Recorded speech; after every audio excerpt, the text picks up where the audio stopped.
बच्चों, आज हम मुगल साम्राज्य के राजस्व व्यवस्था के बारे में चर्चा करेंगे। मैंने कल आपको बताया था अकबर के बारे में कि कैसे अकबर ने अपनी पानीपत की जीत के बाद उन्होंने मुगल साम्राज्य का ये साम्राज्य की नींव रखी। और उसका जो उसका आधार था, वो था उनका प्रशासन, राजस्व व्यवस्था। तो आज हम राजस्व व्यवस्था के बारे में बात करेंगे। मुगल साम्राज्य के राजस्व को दो भागों में बांटा जा सकता है: केंद्रीय अथवा शाही तथा स्थानीय अथवा प्रांतीय। स्थानीय राजस्व स्पष्टतः बिना केंद्र सरकार के वित्त संबंधी अधिकारियों से पूछे ही वसूला तथा खर्च किया जाता था। यह विभिन्न छोटे छोटे करों से प्राप्त किया जाता था, जो उत्पादन एवं उपभोग, व्यापार एवं धंधों, सामाजिक जीवन की विभिन्न घटनाओं तथा सबसे अधिक परिवहन पर लगाए जाते थे। केंद्रीय राजस्व के प्रधान साधन थे भूमि राजस्व, चुंगी, टकसाल, उत्तराधिकार, लूट एवं हर्जाना, उपहार, एकाधिकार तथा प्रत्येक मनुष्य पे लगने वाला कर। इनमें पुराने ज़माने के तहत राज्य की आय का सबसे महत्वपूर्ण साधन था भू राजस्व। मुगलों के समय भू राजस्व का उत्पादन का हिस्सा होता था। यह भूमि पर कर नहीं, वरन उत्पादन और उपज पर कर होता था। आईने अकबरी के अनुसार भू राजस्व राजा द्वारा दिए जाने वाले संरक्षण और न्याय व्यवस्था के बदले लिए जाने वाले संप्रभुता शुल्क था। मुगल शासन में भू राजस्व के लिए फारसी शब्द माल और माल वाजिब का प्रयोग किया जाता था। खराज शब्द की नियमित रूप से चर्चा नहीं मिलती थी। अब हम चर्चा करेंगे कि अकबर ने कैसे इसमें नए प्रयोग किए और क्या परिवर्तन किए। 1563 ईस्वी में अकबर ने एतमद खान को ये जिम्मेदारी दी कि वो इसमें इसकी व्यवस्था करे, और उन्होंने संपूर्ण साम्राज्य को 18 परगनों में उसका विभाजन किया। प्रत्येक परगने में एक करोड़ी नाम के अधिकारी की नियुक्ति की गई। 1564 ईस्वी में मुजफ्फर खान के अधीन दूसरा प्रयोग किया गया। 1568 ईस्वी में शिहाबुद्दीन के अधीन तीसरा प्रयोग किया गया। इसमें नसक प्रणाली पर बल दिया गया। 1571 ईस्वी में मुजफ्फर खान और उसके अधीन अधिकारी के रूप में टोडरमल की नियुक्ति की गई। इस प्रयोग में भूमि माप पर बल दिया गया। गुजरात विजय के बाद 1573 ईस्वी में टोडरमल ने गुजरात में भूमि माप की पद्धति अपनाई। अकबर इस पद्धति से संतुष्ट हुआ और 1562 ईस्वी में टोडरमल की नियुक्ति दीवाने आला के रूप में हुई, और कई प्रयोगों के बाद टोडरमल के द्वारा जब्ती या आईने दहशाला पद्धति को अपनाया गया। ये बहुत महत्वपूर्ण है बच्चों, क्योंकि आईने दहशाला जो जब्ती जो ये राजस्व की जो व्यवस्था थी, ये मुगलों की आर्थिक स्थिति सुदृढ़ करने में बहुत सहायक रही, और कई जो आगे 2-3 शताब्दियों तक इन्होंने शासन किया, उसका ये आधार रहा। अब हम इसकी विस्तृत चर्चा करेंगे कि ये क्या थी। जब्ती पद्धति जो थी, इसके 5 चरण होते थे। पहला, भूमि की माप। भूमि माप की इकाई के रूप में शेरशाह के द्वारा अपनाए गए गज सिकंदरी के बदले इलाही गज का प्रयोग किया गया। इलाही गज 33 इंच और 41 अंगुल का होता था। जब्ती व्यवस्था के लाभों के बारे में भी चर्चा कर ली जाए। इसके जो प्रमुख लाभ थे वो थे कि भूमि की माप को कभी भी जांचा जा सकता था। निर्धारित दस्तूरों के कारण पदाधिकारियों की मनमानी नहीं चल सकती थी। स्थायी दस्तूरों के निर्धारण के बाद भू राजस्व की अनिश्चितता अनिश्चितता और उतार चढ़ाव में कमी आ गई। लेकिन इसके साथ इसकी कुछ सीमाएं भी थीं, और वो ये थी कि भूमि की उर्वरता समान न होने पर उसे लागू नहीं किया जा सकता था।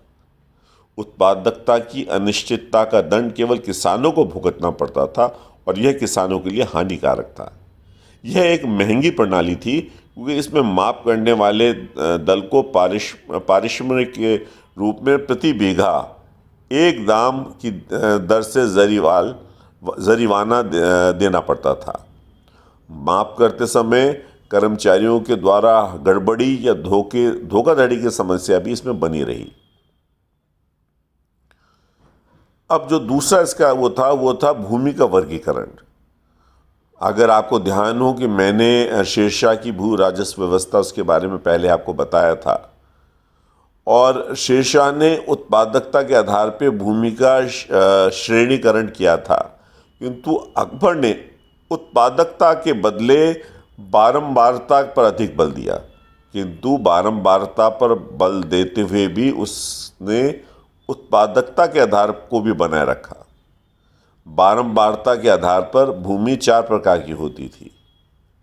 पहली पोलज, इसमें एक वर्ष में 2 फसलें होती थी। दूसरी परती, इसमें 2 फसलों के बाद किन्हीं कारणों से 1 वर्ष के लिए भूमि को खाली छोड़ दिया जाता था। तीसरी चाचर, इसमें 3 या 4 वर्षों में खेती होती थी। और चौथी बंजर, इसमें 5 वर्षों तक खेती नहीं होती थी। उत्पादकता के आधार पर भूमि को 3 भागों में विभाजित किया गया था: उत्तम, मध्यम और निम्न। अगर हम बंजर भूमि को बाहर कर देते हैं तो दोनों के जोड़ने पर भूमि के 9 प्रकार होते थे। तीसरा जो इसका महत्वपूर्ण बात है वह है भू राजस्व का निर्धारण। भू राजस्व के निर्धारण के लिए एक दर तालिका बनाई गई थी। उस दर तालिका को रय के नाम से जाना जाता था। भू राजस्व के निर्धारण में निचले स्तर पे बीघा को और उछले स्तर पे परगना को इकाई माना गया। भू राजस्व के निर्धारण के लिए संबंधित क्षेत्र के 10 वर्षों का उत्पादन का औसत निकाला गया, और यह औसत 1571 और 81 के बीच के वर्षों को बनाया गया। मैंने आपसे कहा ना 10 साला, तो 10 साल का मतलब यही है कि 10 सालों का उन्होंने औसत निकाला, और उसका एक जो बेस ईयर था, जो आधार था, वो था 1571 और 81 के बीच। इस व्यवस्था में भू राजस्व का निर्धारण करने के लिए नाबाद, यानी वो क्षेत्र जिसमें फसल ना हुई हो, उसको छोड़ दिया जाता था। चौथा इसका जो महत्वपूर्ण पॉइंट है वो यह है कि अनाजों के बदले नगद में परिवर्तन, अनाजों का नगद में परिवर्तन। अनाज के नगद में परिवर्तन के लिए स्थायी बाजार के मूल्यों को ध्यान में रखते हुए साम्राज्य को दस्तूर में बांट दिया जाता था, और प्रत्येक दस्तूर में अनाजों के मूल्यों का 10 वर्ष का औसत निकाला जाता था। नील, पान, हल्दी और पोस्त नकदी फसलों में अपवाद था। उनकी दरें कुछ अच्छे वर्षों की फसलों को ध्यान में रख के तय की जाती थी। पांचवा जो इसका पॉइंट है वह है भू राजस्व का संग्रह। भू राजस्व के संग्रह के लिए सरकारी अधिकारियों को दस्तूर अल अमल यानी निर्देश दिया जाता था कि भू राजस्व की वसूली करने वाले अधिकारियों में सरकार के स्तर पे आमाल गुजार और परगने के स्तर पर आमिल होना था। प्रत्येक परगने में कानून गो होता था और गांव के पटवारियों का प्रमुख होता था। भू राजस्व के संग्रह में सबसे छोटी इकाई गांव थी। ग्रामीण अधिकारियों में मुकद्दम और पटवारी होते थे। मुकद्दम गांव का मुखिया था और अपनी सेवा के बदले उसके द्वारा वसूले गए राजस्व में से 2.5% प्राप्त होता था। अमीन एक मुख्य अधिकारी था। अमीन का पद शाहजहां के शासनकाल में आया, और अमीन का जो प्रमुख कार्य था वो भू राजस्व का निर्धारण था। सामान्यतः भू राजस्व की दर कुल उपज की 1/3 थी, किंतु मोरलैंड और इरफान हबीब का मानना यह है कि भू राजस्व की दर उत्पादन का आधा या 3/4 थी। कश्मीर में अकबर ने कुल उत्पादन के आधे भाग की वसूली का आदेश दिया था। IAH कुरैशी का मानना है कि संभवतः भू राजस्व 1/3 लिया जाता था। अगर इस पे बात ना होती तो किसानों का विद्रोह शाहजहां के समय न होकर अकबर के समय हुआ होता। बाद में औरंगजेब ने स्पष्ट घोषणा की कि भू राजस्व शरीयत के अनुसार कुल उत्पादन के आधे से अधिक नहीं होना चाहिए। जब्ती या आईने दसाला आगरा, लाहौर और गुजरात में लागू की गई। जब्ती प्रणाली के अतिरिक्त अन्य पद्धतियां भी प्रचलित थीं।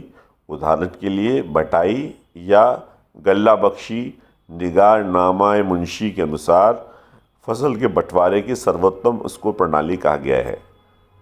इसके अतिरिक्त नसक या कानकूद प्रणाली भी प्रचलित थी।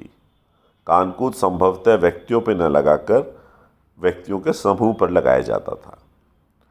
तो इस तरह मैंने आपको दहसाला व्यवस्था के बारे में बताया, चर्चा की। आगे जो अगले लेक्चर में हम कृषि उत्पादन और कृषि संबंध में क्या क्या परिवर्तन किए, क्या उसमें चेंजेस लाए, क्या वो व्यवस्था थी, उसके बारे में चर्चा करेंगे।